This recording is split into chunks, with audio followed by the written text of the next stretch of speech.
नारी, चलो अब इस निषद देश में मुझे दम घुट रहा है। अविलंब इस देश से जंगल की रास्ता चलना है हमें। अवश्य चलो पतिदेव। चलिए तो चलिए नारी, जंगलों के बीच में यही हम हूँ। नारी आगे जल्दी से चलिए।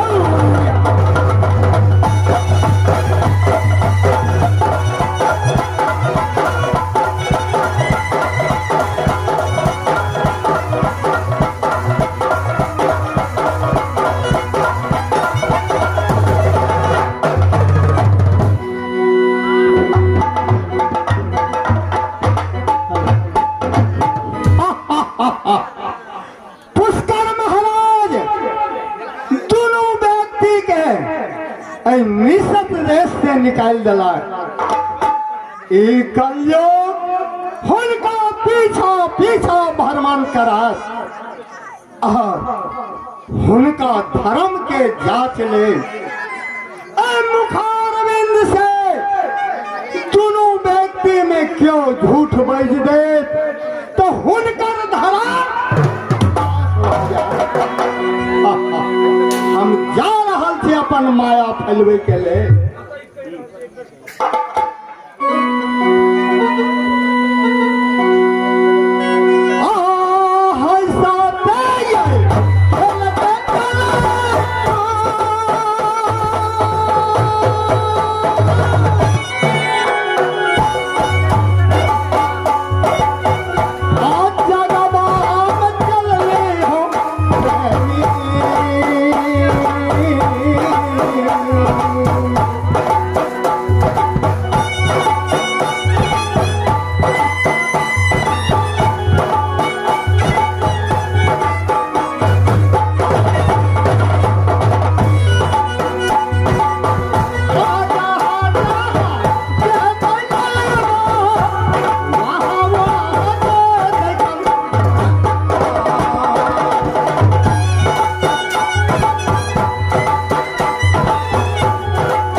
निषद देश से निकल चुका हूं। अब मैंने इस देश से नहीं, अब तो जंगल जाना है। लेकिन जाते जाते एक बात याद आया कि मेरी जन्म की बहन, सहोदर बहन है जो कुंडलपुर शहर में बसती है। जाते जाते उससे एक बार मुलाकात करूंगा, इसके बाद मैं जंगल जाऊंगा। आ जरूर है यही क्या भाई।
जंगल से नहीं जाना है।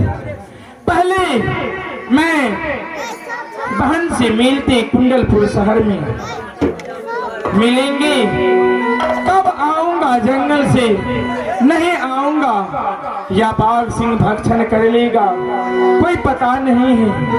नहीं, अवश्य मिलूंगा। मैं नारी को सारी बात कह के सुनाऊंगा और अब लग जाऊंगा।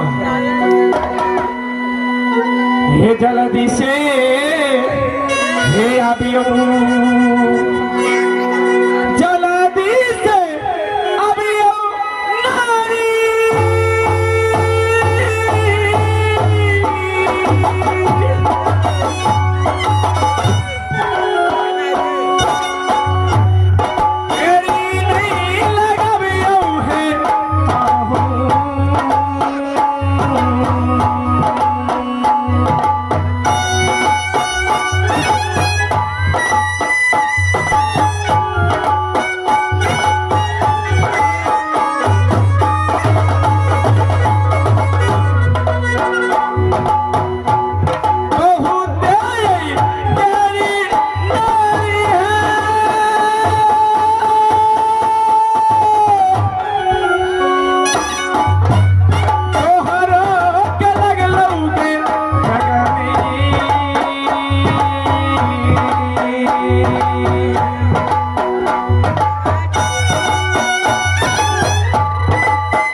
चलना है नारी, लेकिन मेरी अपनी बहन जो सहोदरी है कुंडलपुर शहर में बसती है, बरस में आएंगे कि नहीं आएंगे, एक बार मुलाकात कर लेंगे, इसके बाद जंगल जाएंगे नारी।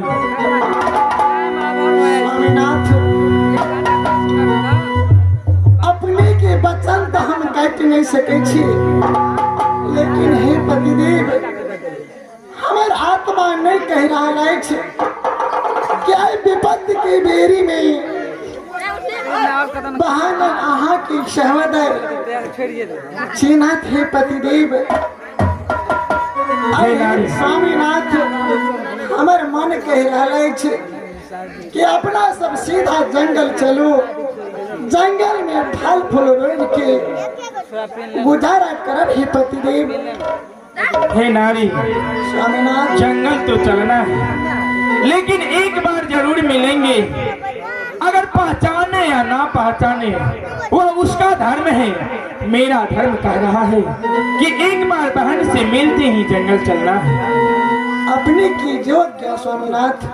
ठीक है नारी, चलो अविलंब कुंडलपुर शहर चलना है। आ जल्दी से चलिए नारी, कुंडलपुर नगरिया है।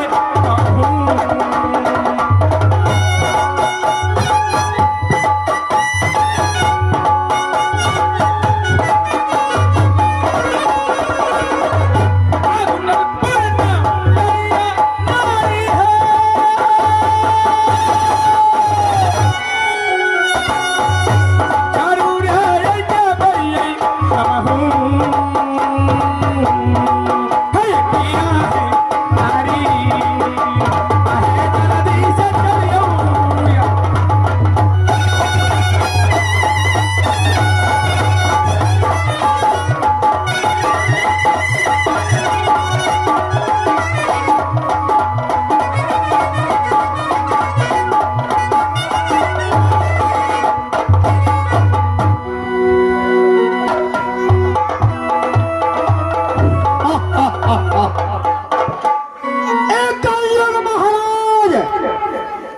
हुनका पीछा पीछा भ्रमण कर रहा है।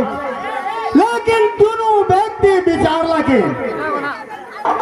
राजा नल कहिए हे सती सहोदर बहिन कुंडलपुर में बसइए सेना पे जा रहल छी और 12 बरस के वनवास काटब और 2 बरस के अज्ञातवास से नहीं तो सहोदर बहन के मुलाकात काली और जंगल के प्रस्थान का दे यार है माया एक युग के माया से बचत तब ने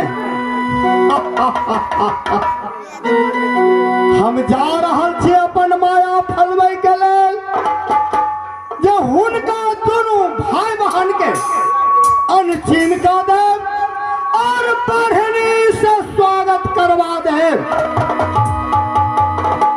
और राजा नल के कोहमो फटत आई मुखारबिन से झूठ बजबे करत आई कलयुग के हम जा रहल छी अपन माया फैलबै के लेल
नैहर अछि निषद देश और सासुर अछि कुंटलपुर नगर और हमर नाम छी रानी कुलमंती।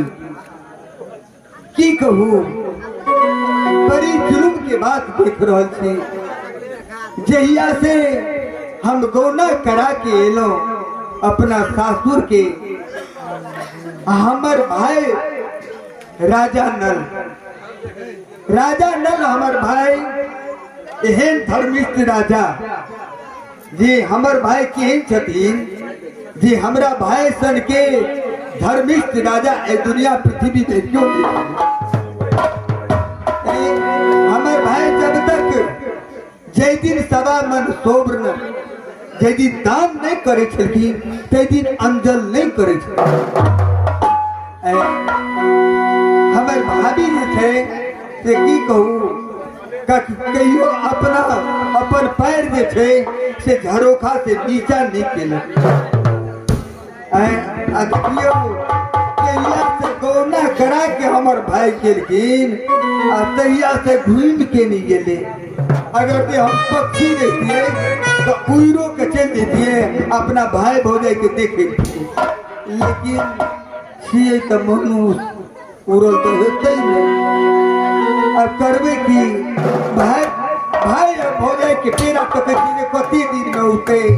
हमार भाई सुरता लोगन एक कि हमार भैया केन भेले छाती के कठोर हो गेले। देखियो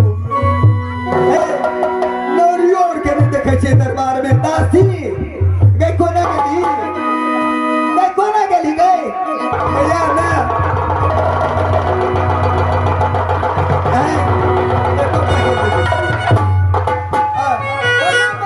निके रहो।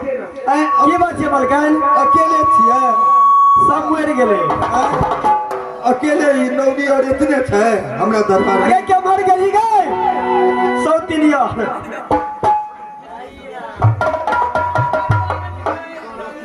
आ गए छोड़त नहीं, चिलका छोड़त नहीं जा।